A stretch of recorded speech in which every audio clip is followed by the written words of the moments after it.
तमाम digital media का शुक्रिया। सीएम साहब को दावत देते हैं कि वो अपने ख्यालात का इज़हार करें। प्लीज सीएम साहब। बिस्मिल्लाहिर्रहमानिर्रहीम। इय्याका नअबुदु व इय्याका नस्तईन। आप सबका शुक्रिया कि शॉर्ट नोटिस पे आप सब आए। जिस तरह आप सबको मालूम है कि आज वफाकी हुकूमत की तरफ से तमाम सूबों के वज़रा को बुलाया गया था। जो नेशनल और रीजनल क्राइसिस है उस हवाले से एक मीटिंग होनी थी। बावजूद इसके कि जो तरीक़ाकार पाकिस्तान के सबसे बड़ी सियासी जमात पाकिस्तान तहरीक इंसाफ के साथ हो रहा है, बावजूद इसके कि पाकिस्तान के साबका वज़ीर-ए-आज़म जनाब इमरान खान साहब उसके साथ जो हो रहा है, बावजूद इसके उनकी अहलिया के साथ बुशरा बीबी के साथ जो हो रहा है, बावजूद इसके कि उसकी बहनों के साथ जो हो रहा है, उसकी पार्टी के साथ जो हो रहा है, उसके कारकुनों के साथ जो हो रहा है, मुसलसल 3 सालों से पाकिस्तान तहरीक इंसाफ को दीवार से लगाया जा रहा है। तमाम तर जुल्म, जबर, फस्ताहियत, दुनिया में ऐसा कोई नाम नहीं है जुल्म और जबर का जो आप दें और वो पाकिस्तान तहरीक इंसाफ के कारकुनों के साथ, लीडरशिप के साथ, लीडर के साथ, जनाब इमरान खान साहब के साथ, उनकी फैमिली के साथ हुआ ना हो।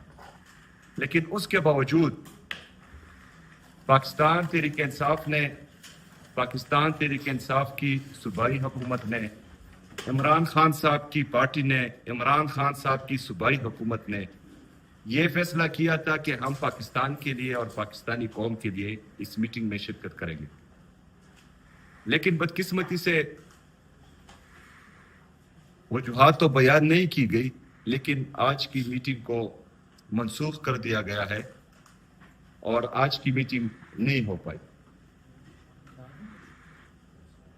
मैं हैरान इस बात पर हूं कि जब भी किसी मुल्क पर क्राइसिस आते हैं तो उस मुल्क का वज़ीर-ए-आज़म अपनी कौम को, अपनी पार्लियामान को एतमाद में लेता है। लेकिन रीजनल हालात जो चल रहे हैं और उसके असरात जो पाकिस्तान पर पड़ रहे हैं, हमने किसी को नहीं देखा कि उन्होंने कौम के सामने आकर कौम से खिताब किया हो, एक जमहूरी अंदाज अपनाया हो, पार्लियामान को एतमाद में लिया हो, बल्कि बंद कमरों में फैसले हो रहे हैं जिसका इल्म किसी को भी नहीं है। लेकिन जो भी फैसला होगा, जो भी फैसला किया जाएगा, ये इनके दिमाग में होना चाहिए कि उसका असर सिर्फ एक खानदान पर नहीं पड़ेगा, उसका असर सिर्फ एक इदारे पर नहीं पड़ेगा, उसका असर पूरे पाकिस्तान पर पड़ेगा, पूरे पाकिस्तानी कौम पर पड़ेगा। तो जब एक खानदान या एक इदारे पर कोई असर नहीं पड़ेगा, पूरे पाकिस्तान और पाकिस्तानियों पर इसका असर पड़ेगा, तो पूरे पाकिस्तानी कौम ने वोट इमरान खान साहब को दिया है। पूरी पाकिस्तानी कौम इमरान खान साहब की पार्टी के पीछे खड़ी है। पूरी कौम ये चाहती है कि पाकिस्तान के फैसले कौम का अजीम लीडर जनाब इमरान खान साहब करे, ना उसे, ना उसकी पार्टी को एतमाद में लिया गया है। और हम किसी भी फैसले में ना शरीक हैं, ना ही हमें किसी भी फैसले में एतमाद में लिया गया है और ना ही हमें उसकी कोई खबर है। इसके साथ साथ इससे पहले मीटिंग में मुजम्मिल साहब ने शिरकत की थी, क्योंकि मेरी कैबिनेट मीटिंग थी तो मैं उसमें शिरकत नहीं कर सका। उसमें कुछ फैसले किए गए थे कि हमने ऑस्टेरिटी मेजर लेने हैं, हमने पाकिस्तानी कौम का पैसा भी बचाना है और हमने जो है पेट्रोल को भी थोड़ा कम इस्तेमाल करना है, क्योंकि जो हालात चल रहे थे उसके मुताबिक ये फैसले हुए थे। हमने उस मीटिंग में बताया, मुजम्मिल साहब ने बताया कि जो फैसले आप अभी कर रहे हैं ये फैसले हम पहले कर चुके थे। जब इमरान खान साहब की हुकूमत थी और कोरोना में खैबर पख्तूनख्वा की हुकूमत ने पेट्रोल पर जो कट लगाया था अपने पार्लियामेंटेरियन के लिए, वो कट आज भी मौजूद हैं। उसके बाद हमने वो कट नहीं उठाया था। मैंने ऑलरेडी कैबिनेट में ये डिसाइड किया था इससे पहले ही कि जो ऑफिसर्स 2-3 किलोमीटर से दूर हैं वो तमाम मीटिंग्स जो हैं वो ऑनलाइन अटेंड किया करें ताकि कौम का पैसा जाया ना हो। ये सारे फैसले हम ऑलरेडी कर चुके थे। गाड़ियों पर हमारा बैन है। कोई भी किसी भी पार्लियामेंटेरियन के लिए या ब्यूरोक्रेट के लिए हमने कोई नई गाड़ी नहीं खरीदी। बाहर मुल्क के ट्रेवल पर बैन है। जब इंतहाई ज्यादा जरूरत होती है और हमें लगता है कि जाना चाहिए तो कैबिनेट से अप्रूवल ली जाती है, उसके बाद ही कोई जा सकता है। एक तरफ हम पाकिस्तान तहरीक इंसाफ और पाकिस्तान तहरीक इंसाफ की हुकूमत मुसलसल अपनी कौम का सोच रही है, पाकिस्तान का सोच रही है। दूसरी तरफ 7 महीनों में 5 अरब डॉलर से ज्यादा कर्जे लिए जाते हैं और खर्चियां इतनी के 12-12 अरब रुपए के जहाज लिए जाते हैं। एक तरफ 5 अरब डॉलर कर्जा लिया जाता है, फिर उसी कर्जे से 2 पायलट हायर किए जाते हैं जिसकी तनख्वाह $70,000 से ज्यादा होती है और उसको उन्हीं कर्जे की डॉलर में से तनख्वाही दिए जाते हैं। इन्होंने अपनी खर्चियां कम नहीं करनी। इन्होंने कौम को एतमाद में नहीं लेना। इनके पास कोई विजन ही नहीं है, इनका कोई मंशूर ही नहीं है, ना फिक्र भी नहीं है, ना पाकिस्तान की ना पाकिस्तानी कौम की, क्योंकि इनको पता है कि 17 सीटों से हमारी हुकूमत आ जानी है।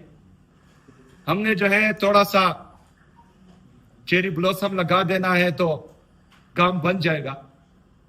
तो जब पाकिस्तान के फैसले, जमहूरियत के फैसले ऐसे होते हैं तो फिर कोई भी पाकिस्तान और पाकिस्तानी कौम का नहीं सोचता। और जिनके लिए तमाम इदारे मफलूज कर दिए जाते हैं, जिनके लिए जमहूरियत से लगे हुए, चाहे वो सहाफत है, चाहे जुडिशरी है, चाहे नैब है, चाहे कोई भी इदारा है, वो सारे मफलूज कर दिए जाएं और इनके हर गलत काम पर खामोशी दर दी जाए, तो वो फिर क्यों पाकिस्तान का सोचेंगे? वो फिर क्यों पाकिस्तानी कौम का सोचेंगे? बिल्कुल भी नहीं सोचेंगे। तो मेरे ख्याल में जो बंद कमरों के फैसले करते हैं उनको अभी सोचना चाहिए, क्योंकि पाकिस्तान जिस दलदल में फंस रहा है, ऐसा ना हो कि वक्त गुजर जाए और फिर कोई भी संभालने वाला ना हो। तो उस वक्त से हम सबको डरना चाहिए। पाकिस्तान की मईशत का ये हाल है कि जब रिजीम चेंज ऑपरेशन हो रहा था तो हमारी पाकिस्तान की जीडीपी ग्रोथ 6.1% थी। आज जो है वो 3% से नीचे आ चुकी है। जब एक हुकूमत को गिराया जाता है बैरूनी साजिश के जरिए, तो वो इसलिए गिराया जाता है कि वो सही काम नहीं कर रहा और ठीक बंदे को लाया जाता है। लेकिन वो भी गैर जमहूरी अमल है। हर बंदे को अपना टेन्योर पूरा करना चाहिए। लेकिन जिनको लाया गया उन्होंने पाकिस्तान का बेड़ा ही गर्क कर दिया, लेकिन कोई पूछने वाला नहीं है। हमारा इंडस्ट्रियल ग्रोथ मनफी में जा रहा है। हमारी टेक्सटाइल की इंडस्ट्री बंद होती जा रही है। हमारा तिजारती खसारा $20 अरब से तकरीबन तजावज कर चुका है। हमारी एक्सपोर्ट्स तबाह हो चुकी है। हमारा नौजवान जो इस मुल्क और कौम का कीमती असासा है, वो पाकिस्तान से भागने के तरीके ढूंढ रहा है, क्योंकि यहां पर ना रोजगार के मौके हैं और ना ही जो है उनको अपना मुस्तकबिल यहां नजर आ रहा है। हमारा एग्रीकल्चर ग्रोथ वो भी मनफी में जा रहा है। किसान रो रहा है, किसी को किसान की फिक्र ही नहीं है। लेकिन इन सब के बावजूद इन्होंने मजीद पाकिस्तानियों को तबाह करना है। अपनी खर्चियां कम नहीं करनी। 12-12 अरब रुपए के जहाज खरीदने हैं, उसके लिए $70,000 के पायलट हायर करने हैं। لیکن بوجھ کس پر ڈالنا ہے؟ پاکستانی قوم پر. 321 روپے پیٹرول پہنچ گیا ہے، 321 روپے تک. ہمارے دور میں پیٹرول فی بیرل تقریباً 117 سے 120 ڈالر تھا، لیکن پیٹرول کی قیمت 150 روپے تھی. آج فی بیرل تقریباً 85 ڈالر کا ہے، لیکن ہماری پیٹرول کی قیمت 321 روپے تک پہنچ چکی ہے. 75 سالوں میں پیٹرول کی قیمت 150 روپے تک تھی، لیکن صرف 3 سالوں میں 171 روپے کا اضافہ ہوا ہے. مطلب 75 سال میں 150 روپے، صرف 3 سالوں میں 171 روپے کا اضافہ، مطلب 75 سال سے بھی زیادہ. کیوں؟ کیونکہ ان کے ساتھ پالیسی ہے ہی نہیں، ان کا منشور ہے ہی نہیں، ان کا ذہن ہے ہی نہیں، ان کی یہ نیت ہی نہیں ہے کہ پاکستان ترقی کرے. تو یہ اپنی معیشت کا کیوں سوچیں؟ یہ پاکستان کی انڈسٹریل گروتھ کا کیوں سوچیں؟ ایگریکلچر گروتھ کا کیوں سوچیں؟ نوجوان کا کیوں سوچیں؟ انفلیشن کم کرنے کا کیوں سوچیں؟ کیونکہ ان کو پتہ ہے کہ 17 سیٹوں سے پھر ہم نے آ جانا ہے. جمہوریت تو مفلوج ہو چکی ہے، ادارے بھی مفلوج ہو چکے ہیں.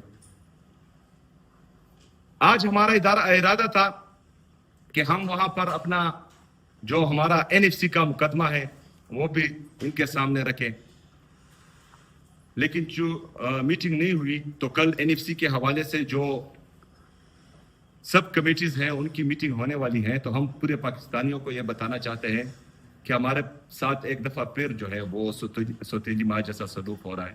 خیبر پختونخوا کے عوام کے ساتھ امتیازی سلوک ہو رہا ہے، اور ہمیں جو ہمارا ڈیو شیئر ہے NFC میں وہ نہیں دیا جا رہا. NFC میں ہمارا جو شیئر بنتا ہے ان 8 سالوں میں وہ تقریباً 964 ارب روپے ابھی تک بنتا ہے. لیکن جو 7th NFC ایوارڈ ہے جو 25ویں آئینی ترمیم کے بعد جب فاٹا KP میں مرج ہوا، اس کے بعد وہ انکانسٹیٹیوشنل ہو گیا ہے، غیر آئینی ہو گیا ہے، کیونکہ اس میں 3.5 صوبے شامل ہیں. آئین میں لکھا ہے کہ NFC کا شیئر 4 صوبوں میں تقسیم ہوگا. چونکہ مرج اضلاع KP میں شامل ہو چکے ہیں اور ان کو ان کا حصہ نہیں دیا جا رہا، تو یہ 3.5 صوبوں کو دیا جا رہا ہے جو غیر آئینی ہے. اس کی مد میں 964 ارب روپے 8 سالوں میں پنجاب کی حکومت نے 567.9 ارب روپے خیبر پختونخوا کے اور ہمارے قبائلی اضلاع کے وہ پنجاب لے کے گیا ہے. سندھ 278.1 ارب روپے لے کے گیا ہے جو ہمارے قبائلی اضلاع اور خیبر پختونخوا کا حق تھا. بلوچستان 118.1 بلین 118.1 ارب روپے لے کے گیا ہے جو خیبر پختونخوا کا حق تھا، جو ہمارے قبائلی اضلاع کا حق تھا.